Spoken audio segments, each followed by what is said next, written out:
sareen ishee baay'ee amanamaa waan ta'eef dubara tokkotu mucaa ishee biratti dhiisuun manaa deddeemti ture. Yeroo hundumaayyuu yommuu manatti deebitu mucaa hirribaan of gate saricha waliin argiti. Guyyaa tokko garuu wanta gaddisiisaatu ta'e. Akkuma baratame mucaa ishee harka saree amanamaa kanatti dhiisuun gara suuqii deemtee turte. Yeroo deebitu wanta baay'ee sodaachisaa ta'e tokkoo fi waliin dhahame tokkotu isheetti mul'ate. Mucaanis siree isaarra hin jiru.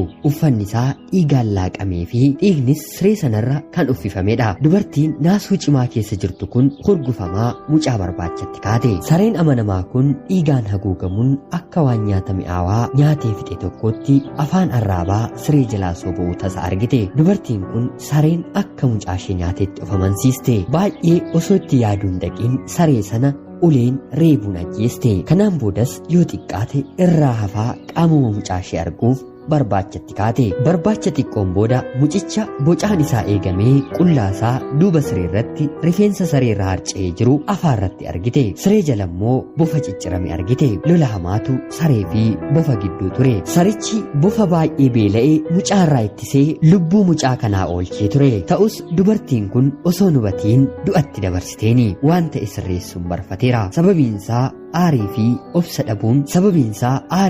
obsa dhabuu ishee keessaan saree ishee baay'ee amanamaa ajjeesteeti jirti waan ta'eefi haala waan tokko bira ga'uuf yeroo soon qabaatiin yeroo meeqaa kan nuyi jecha ulfaataan namatti farannuu fi dubbii sobaa waa'ee isaanii faffacaafnu mooraalii yookiin immoo seexaa waan goonu miiraan deeggaramuun ceephoo keessa galuu fi murtee obsa dhabuun deeggaramuurraa of haa eegnu. Yoo kana gochuu baanne akkuma dubartittii kanaa saree amanamaa keenya mucaa keenya nyaate jennee otoo hin hubatiin saree keenya yookiin waan qabnu balleessuu dandeenya. Booddee gaabbii guddaatu nutti dhaga'ama waan ta'eef yeroo aariin miira keessa gallutti murteerraa of qusachuun baay'ee barbaachisaadha. Hunduma keenyayyuu Rabbi nu haa gargaaru.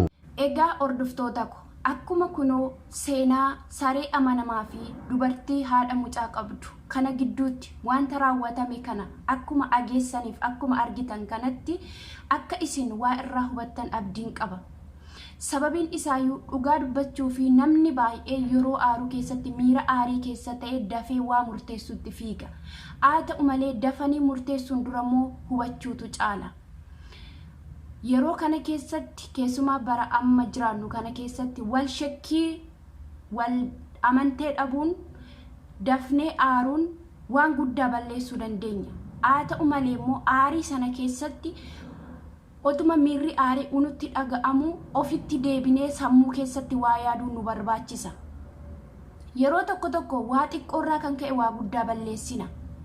Yeroo hundumaa dubartiin kun akka dhala isheetitti mana ishee itti amanteeti mucaa ishee itti amanteeti kan isheen iddoo garaa ishee hundumaa deemtu har'a garuu du'aaf dabarsite. Laayik sheer gochuudhaan nu waliin turuu keessaniif galatooma.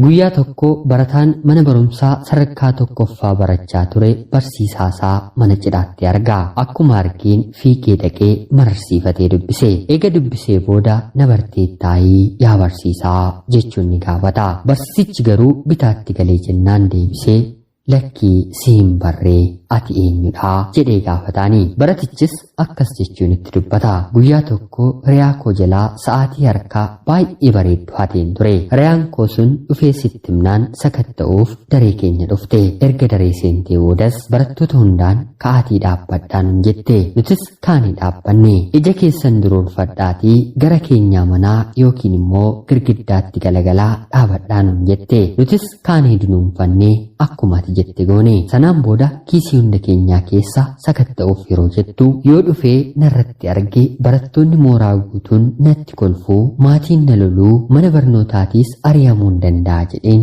baay'ee hollachaan ture. Sababiinsaa sa'aatii sana dhiphii koo keessatti kan baate anadha. Achumaan atis otuma sakattaatuu ana bira geesse. Sa'aatii harkaa sana kiisii yookiin immoo dhiphii koo keessaa ol baastee callistee mafuutee deemte. Daqiiqaa xiqqoo turtee hundumaa sakattaa fakkaatee erga xumurtee boodas ija keessan banadhaatii as galagalaa jechuun nu gaafatte.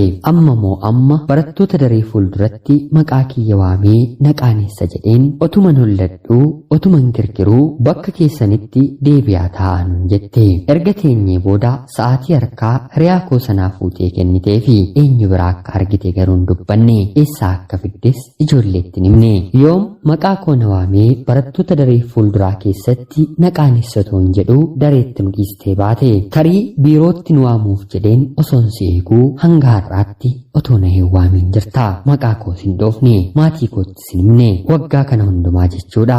Jechuun erga hin dubbadhee booda amma hoo na yaadattee yaa barsiisaa jedheen hin gaafadhe. Barsiisaan kiyyas na ajaa'ibsiifatee eeyyeen xiqqoo na yaadadhaa. Garuu anis kiisii yookiin giphii keessan dunuunfadheen sakatta'aa waan hin tureef giphii eenyu keessaa akkam fuudhee si hin ilaallee. Ergan kiisii keessatti qabadhee argee garuu ija banadhee si ilaaluu nan danda'an ture. Akka ati barattoota daree kee fuulduratti hin qaanofneef beekaaman dhiisee jedhee natti dubbate. Barataan kunis baay'ee galateeffatee yaa barsiisaa koo ati jireenya koo keessatti waan guddaa waan na barsiisteef yoomuu taanaan si dagachuu hin danda'u jechuun wal biraa qajeelanii. Dogongoraa fi yakka hunda tarkaanfii fudhachuun qofa sirreessuun hin danda'amu. Akka namni sun of ceephoo taasifnes amala namaa sana sirreessuu ni dandeenya. Yeroo baay'ee nama badii qabu saaxillee akka inni jiruu isaa guutuu ofitti qaanfataa jiraatu godhuuf yaaduu malee balleessinee wal arginee wal bira dabarree waliif dhoksin hin beeknu. Seenaan kun nuuf garuu barnoota nuuf haa ta'u. Rabbi balleessaa keenya akkuma nuuf dhiisu nutillee nama balleesse ijaan argine hunda saaxiluurraa of qusannee bira dabarree barsiisuuf haa yaalluun ergaa seenaa guyyaa har'aati.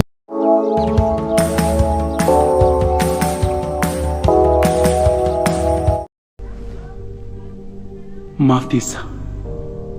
Maaliif? Wanti tokkollee hin jijjiiramu amma ati jijjiiramtutti.